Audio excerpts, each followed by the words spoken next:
तुलसी पिछले पाप से हरि चर्चा न भावे, जैसे जवर के बेगते भाई भूख विदा हो जावे। जैसे किसी को बुखार हो, मलेरिया हो गया हो, उसको भोजन अच्छा नहीं लगता, न तो रोटी अच्छी लगती है, काजू किशमिश मनुखा दाग को भी कहता मुझे अच्छी नहीं लगती, कड़वी लगती है। सेब संतरे भी वो नहीं खा पाता क्योंकि उसको वो कड़वी लगती है। प्रतिदिन आहार करने वाला भोजन रोटियां भी कड़वी लगती हैं। तो पुण्यात्माओं, ना रोटी कड़वी, ना मनुखा दाख कड़वी, ना सेब और संतरे कड़वे।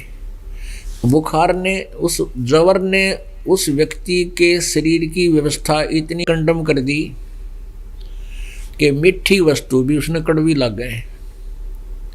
इसी प्रकार पाप कर्मों के जवर के कारण, पिछले जन्म जन्मांतर के पापों के दबाव से उस प्राणी को, जिसको परमात्मा की भक्ति और ज्ञान रूपी सत्संग रूपी मनुखा दाख कड़वी लगती है, तो उसके पाप कर्मों ने उसके अंतःकरण को इतना खराब कर दिया, वो मीठी वस्तु भी, मीठा पदार्थ भी कड़वा लग रहा है।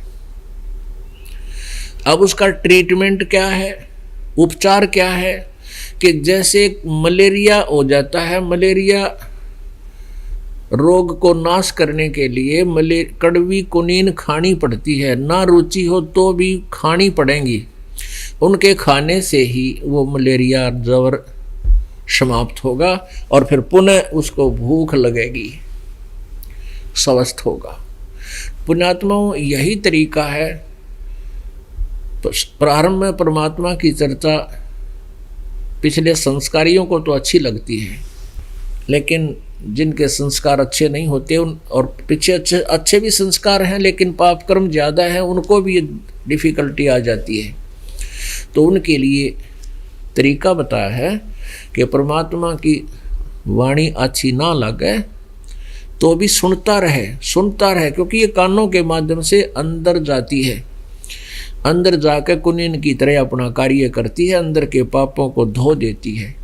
और कुछ दिनों के बाद आपको इतनी अच्छी लगेंगी ये कथाएं परमात्मा की, 200 400 1000 किलोमीटर जाकर आप सत्संग सुना करोगे, क्योंकि आपकी आत्मा स्वस्थ होगी। अब उसको भूख लग रही है। जब अस्वस्थ व्यक्ति स्वस्थ हो जाता है, जवर से वो जबर खत्म हो जाता है, फिर उसको ऐसी भूख लगती है नो डट कर रोटी खाता है, सब्जी भी ना मिले सूखी रोटियां भी खा जाता है, क्योंकि वो स्वस्थ हो गया। तो पुण्यात्माओं, परमात्मा की कथा, परमात्मा की चर्चा उन्हीं पुण्यात्माओं को अच्छी लगती है जो जिनका अंतःकरण स्वस्थ हो चुका है। और जिनका स्वस्थ नहीं है तो उन्होंने भी सत्संग ही सुनना पड़ेगा। ये परमात्मा की वाणी आहार भी है और ये मेडिसिन का भी, दवाई का, औषधि का भी काम करती है।